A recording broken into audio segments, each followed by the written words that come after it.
Muy buenas tardes, bienvenidos a Carabota Radio. Ya sonó bastante buena música que colocó para ustedes gentilmente Jaylin Acevedo en los controles. Hoy tenemos como invitado al abogado y profesor César Pérez Guevara, con quien nos comprometimos durante un ciclo de 4 martes a abordar a ciertos y determinados personajes de la historia venezolana. Pues como se ha hablado muchísimo de Simón Bolívar, arrancaremos con él en el día de hoy tan solo media hora. Pero después viene Miranda, 1 hora, Zamora, 1 hora y Páez, 1 hora. Yo tengo que confesar previamente que dentro de mis preferidos está Miranda y Páez. Pero bueno, arrancamos con Bolívar, probablemente dándole el respeto que se merece. Todos se merecen respeto, pero como aquí todo el mundo habla de Bolívar, pues entonces es más fácil y quizás menos, menos cosas conocer de Bolívar. Pero a través del doctor César Pérez Guevara vamos a descubrir ciertas y determinadas facetas de Simón Bolívar que probablemente la gente no conozca. Primero se le exhibe, bienvenido doctor, primero se exhibe a Bolívar prácticamente como el superhéroe de los héroes. Segundo, nadie habla de sus fracasos. Entonces vamos a arrancar por la parte de los fracasos de Bolívar, porque parece que la historia los eliminó. Eh, Parece que solamente tenía, mejor dicho, que no tenía defectos, y yo creo que como un hombre normal, común y corriente, tiene que tener sus virtudes y sus defectos. Se le conocen las virtudes, no se le conocen los defectos. Se le conocen las batallas ganadas, pocas batallas perdidas, recuerda a la gente. Para empezar, bienvenido. Adelante. Buenas tardes, querida Yasmin. Saludos a ti y a tu distinguida audiencia. Siempre es delicioso estar contigo en el programa, ¿no? Siempre me agrada mucho. Hablando en torno a la figura de Bolívar, de hecho me parece muy curioso. Hoy he comenzado, además de abogado, soy historiador, y hoy me ha tocado comenzar, por lo menos en la Universidad Monte Ávila, a dar una asignatura que tiene que ver con historia legal, ¿no? Y he hablado un poco de Bolívar en la mañana, de distintos profesores universitarios, y he hablado también de Bolívar. He hecho un análisis del discurso de Angostura de Simón Bolívar, ¿no? Entonces, ahorita también vamos a hablar de Bolívar, lo cual, bueno, me hace que lleve todo el día hablando de Bolívar. Y es bastante interesante porque la figura de Bolívar, aun cuando es una de las más mencionadas, es una de las más utilizadas, para bien o para mal, para santificarlo, para vilipendiarlo, para someterlo al escarnio, para deificarlo. En general, Bolívar es totalmente una figura muy popular.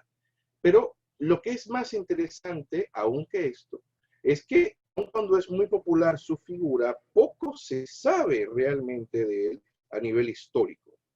Es decir, se habla de lo que nos han contado de Bolívar, se habla de lo que dicen de Bolívar, se habla, como bien señalabas tú, de esta suerte de superhéroe que llama Germán Carrera Dama la segunda religión, en torno a la figura de Bolívar, pero el personaje histórico queda muy, muy de lado, a tal nivel que yo puedo decir plenamente y de un modo muy responsable que creo que están hablando de otro hombre. Creo que esta figura de la cual suelen hablar y es tan popular, sencillamente no corresponde a Simón Bolívar, corresponderá a un dios griego, seguramente al cual le pusieron Simón Bolívar, pero poco tiene que ver con el verdadero personaje de Simón Bolívar. Y es que hablar de Bolívar sin hablar de sus derrotas, como tú, como tú muy bien me has pedido que vienen sus momentos difíciles, que son admiradores o que se reputan como admiradores del Libertador, deberían tener esto en cuenta y hablar un poco más precisamente de sus momentos difíciles, de sus derrotas, porque si algo tiene Bolívar, usted lo quiera mucho o no lo quiera mucho, es que siguió adelante luego de sus derrotas. Y esto es lo que realmente forma la figura de Bolívar, perspectiva histórica. En contra de nosotros, más de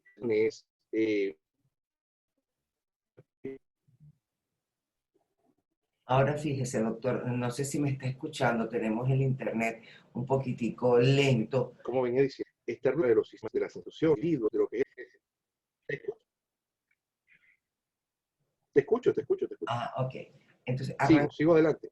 sí, sigue adelante, pero a conciencia de que tenemos un internet un poquitico lento, yo quisiera desmitificar a Simón Bolívar y verlo al desnudo con sus errores y sus derrotas, porque como bien usted lo acaba de decir, en primaria, en bachillerato incluyendo en la universidad, se sigue hablando de un Bolívar que prácticamente, bueno, está a la altura de Alejandro Magno, por ejemplo.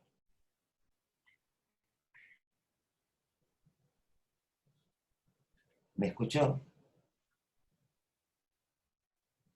Sí, ¿no? Como señalabas, sí, te escucho perfectamente. Ok. Como señalaba hace un par de minutos, parte fundamental de en contra de aquello que se le oponía, ¿no? Por eso es que él mismo va a considerarse a sí mismo el hombre de las dificultades. Este es Bolívar, ¿eh? Y esto hay que analizar. Entonces vamos a ver un poco la humanidad de Bolívar. Primero hay que entender que en esta sociedad castoide, en la cual Bolívar nace siendo un blanco criollo, se va a conseguir con que a inicios del siglo XIX se va a hacer la independencia. Y fundamentalmente la van a proyectar más allá de hombres mestizos como Juan Germán Rocio, que era un caso extraño, era una ave rara en esto, va a ser la clase de los blancos criollos. Luego Bolívar va a tener alguna clase de preeminencia, siendo un cabeza caliente, un muchacho muy joven, pero formando parte de esta oligarquía criolla, ¿no? Ahora bien, Simón Bolívar va en un primer momento a admirar profundamente a Francisco de Miranda. De hecho, va a ser uno de los principales a oponerse mucho a Miranda. Sobre todo que Miranda y Bolívar tienen una diferencia de edad de 33 años. Era Francisco de Miranda en relación con Simón Bolívar. Y por tanto, no hay una camaradería. Y además, Miranda, que era un canario, era un blanco de orilla, que era denostado constantemente por los blancos criollos, no tenía ninguna clase de cariño hacia los blancos criollos, obviamente que lo denostaban. Entonces, además de esto, Bolívar tiene desde ese entonces una prédica, una práctica radical, muy radical, eh, muy ligada hacia lo que viene a ser un extremo, ¿no? Él planteaba con todos los blancos peninsulares, salir de ellos y por cualquier clase de medio. Entonces, Miranda lo consigue una persona, la República. Un primer momento en el que se le da. pero ahí veo una dualidad. Admiraba a Miranda y al mismo tiempo... Francisco de Miranda coloca a Simón Bolívar como el jefe del castillo de Puerto Cabello cuando él no era artillero, ¿no? Entonces Bolívar tenía que cuidar el castillo de Puerto Cabello porque allí estaban las principales armas de la República. Es decir, el parque de armas de la República estaba en el castillo de Puerto Cabello. Era muy importante que Bolívar lo cuidara bien. Se dicen distintas anécdotas. El punto es que el castillo, Bolívar sale del castillo de Puerto Cabello. Algunos dicen que Bolívar fue una fiesta, otros dicen que fue a verse con una mujer, otros dicen que sencillamente estaba en algún campamento cercano jugando con sus hombres el tresillo, un popular juego de la época. Otros señalan que estaba haciendo un reconocimiento militar. Esto obviamente los más asiduos a Bolívar. El punto es que cuando Bolívar vuelve al castillo de Puerto Cabello, que lo ha dejado en manos de Binoni, el castillo de Puerto Cabello se le levanta en contra y más bien le expulsa, ¿no? Y Bolívar intenta recuperarlo, pero no lo logra. Es decir, Simón Bolívar, este veinteñero, este joven que está peleado con el jefe beligerante de la República, que es Miranda, tiene que escribir una carta a Miranda diciéndole, perdí el castillo de Puerto Cabello. Entonces, claro, Bolívar en este caso está profundamente deprimido, pero profundamente deprimido.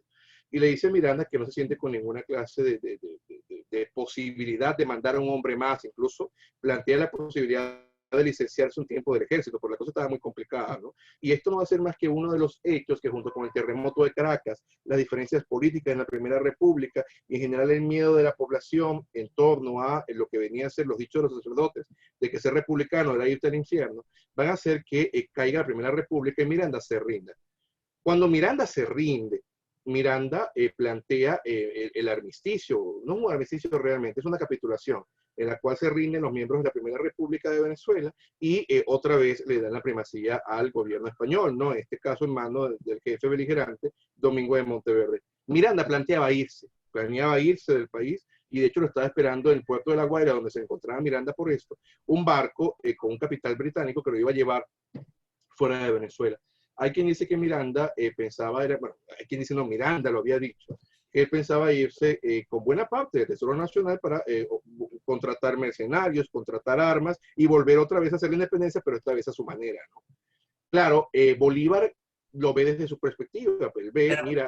Pero ya para ese entonces, la ruptura de amistad, entre comillas, entre Bolívar y Miranda había fracasado.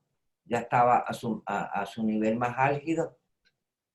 Yo diría que de hecho nunca fueron amigos, diría que solamente una relación de Bolívar hacia Miranda de una gran admiración, pero Miranda nunca se confió en Bolívar.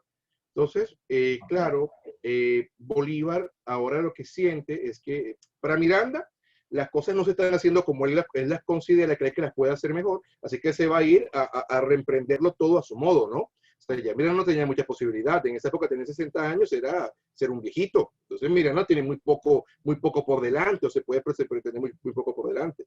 Mientras que Bolívar lo está viendo como que el jefe beligerante de la República los está dejando a todos entendiendo, se va a ir ellos van a quedar a expensas de Monteverde. Entonces, Bolívar, cuando se entera de que Miranda va a rendirse y va a entregarlo todo, agarra a galope hasta La Guaira y se lleva una pistola para fusilar a Miranda, diciendo que Miranda es un cobarde que se está rindiendo, que todavía tiene 5.000 hombres armados y puede seguir luchando. Y cuando llega al puerto de La Guaira, Simón Bolívar se encuentra con que el comandante político de la República de La Guaira, Miguel Peña, y el comandante militar de Las Casas, ya han pactado con Domingo de Monteverde entregarle a Miranda para que le dé unos pasaportes y los deje tranquilos. Y obviamente aquí entra la historia a ser la principal jueza de Bolívar, porque Bolívar no fusila a Miranda. Al contrario, Bolívar, junto con otros militares y con Peña y con de las Casas, apresan a Francisco de Miranda y se lo entregan al jefe beligerante español Domingo de Monteverde. Y si uno lee los documentos de Monteverde de la época, Monteverde recomienda a Simón Bolívar, a Miguel Peña y a de las Casas, particularmente a la regencia española, diciéndoles que ellos lo ayudaron a poder apresar a ese monstruo llamado Francisco de Miranda, y de hecho por eso él les da unos pasaportes, porque se han comportado bien con la corona. Entonces aquí comienza obviamente complicada la carrera política de Simón Bolívar. Ahora fíjese, a su juicio, en su criterio como profesor e historiador, la lógica era que Bolívar fusilara a Francisco de Miranda, o hay algo en la personalidad de Bolívar que impidió ese fusilamiento. Lo que voy a decir va a sonar horrible. Porque era sumamente joven. También se puede pensar que a lo mejor exhibir un trofeo preso le daba mayor ventaja. No, lo que voy a decir va a sonar horrible, pero es mi opinión y por tanto me hago responsable de ella, ¿no? Y es una opinión histórica. Bolívar, si él está diciendo, y es su señalamiento, es su tesis, que el jefe de la rebelión, que es Miranda, o jefe de la República, que es Miranda, está rindiendo mal a la República y se puede seguir luchando, Bolívar en principio debió armarle un consejo de guerra a Miranda, pasarlo por las armas y luego seguir la lucha. Ahora bien, lo que hace Bolívar es entregar a Miranda, ¿no? Lo entrega al jefe de la facción, o de la facción, no, al jefe del poder hispánico, del poder español, en contra de la República de Venezuela, lo cual obviamente de ninguna manera justifica a Bolívar, porque Bolívar está llegando a un trato con el enemigo al cual pretende derrotar, ¿no? Qué cosa absurda, cosa totalmente absurda. Eso es propio de la desesperación, propio de la juventud, o es a su modo de ver, es hecho con premeditación y alevosía, porque si yo quiero eliminar a mi enemigo, quiero independizarme de los españoles, no le voy a entregar mi gente, mis venezolanos, a esa misma gente. Claro, también hay que entender un poco la circunstancia, ¿no? Bolívar va, tal cual como lo dice Corra Pérez, con la mente de fusilar a Miranda por cobarde, es lo que dice Bolívar. Pero cuando se encuentra con que todos los hombres republicanos que estaban allí ya pensaban entregar a Miranda, Bolívar no se opone a ello, lo considera que no va a tener ninguna clase de apoyo, entrega a Miranda, pero sí tenemos que observar que Bolívar, con el pasaporte que obtiene, logra irse precisamente en gran medida a la Nueva Granada, y él va a reiniciar la campaña, luego de que la Nueva Granada le otorga pertrechos, etcétera, y le da unos permisos, y él vuelve con la campaña admirable en el año 1813 a liberar a Venezuela. Entonces, sí podemos entender un poco que obviamente que es horrible, que Bolívar no se guía por el librito, ¿no? Que Bolívar más bien tiene una mentalidad aquí que va más ligada al fin que a los medios que utiliza. Y esto lo vamos a conseguir siempre, porque de hecho cuando Bolívar vuelve luego en lo que es la campaña admirable, por esta misma época, él va a dictar un decreto espantoso, un decreto terrible, en el cual Bolívar va a señalar españoles y canarios, contacto con la muerte, aun cuando se dicen diferentes, sin obrar activamente a favor de la libertad venezolana, ¿no? Que es el decreto de guerra a muerte. El decreto de guerra a muerte era algo particularmente espantoso incluso para el episodio bélico de las guerras de ese momento en el mundo occidental, porque Bolívar está condenando a muerte a todo aquel nacido en la península ibérica, sea responsable o no, sea culpable o no, si no los ayuda a ganar. Y de hecho, entre los actos más despiadados que va a realizar Bolívar en este momento, va a ser que 800 prisioneros que estaban en La Guaira, que no son prisioneros, porque España no había mandado tropas para acá. España estaba todavía inmersa en la guerra de independencia en contra de Francia, que Napoleón Bonaparte los había invadido. Entonces, los que aquí se estaban revelando eran españoles o eran personas que habían nacido en la península ibérica, que vivían aquí, que eran carniceros, panaderos, eran pulperos, o sea, gente normal, ¿no? Que estaba luchando a favor de la corona española, porque aquí lo normal era ser español. La República Venezolana es lo que está surgiendo nuevo.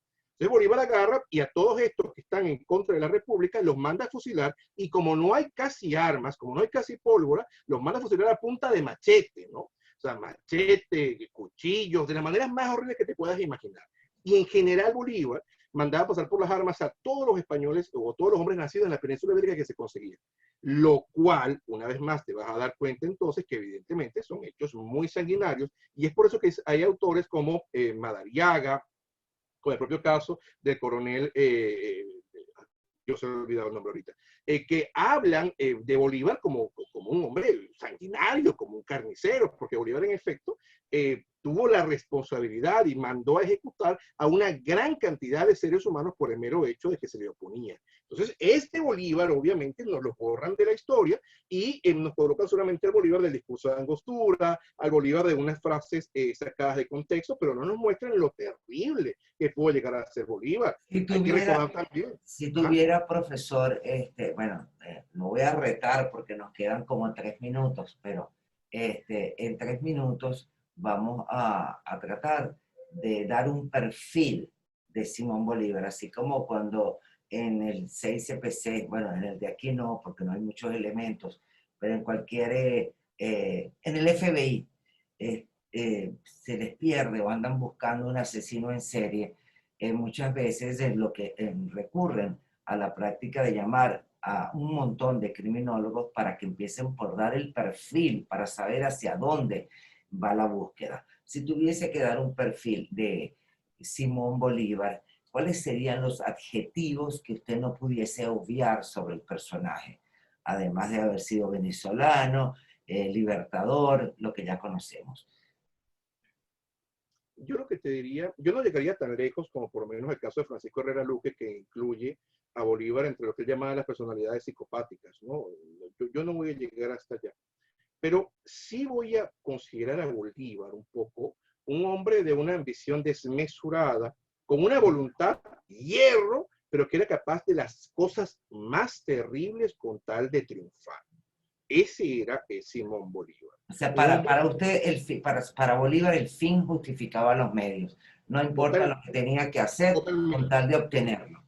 Totalmente. Aun cuando esa frase de fin justifica los medios se le endilga a a Nicolás Maquiavelo en El Príncipe, él no lo dice textualmente, pero es inferible en algunas partes, sí podría decir yo que Bolívar es el típico ejemplo de aquel que para él el fin justifica los medios. Bolívar es capaz de hacer cualquier cosa con tal de lograr la emancipación no solamente de Venezuela, sino del continente americano, del Imperio Español. Y de hecho es muy curioso, porque Bolívar era español.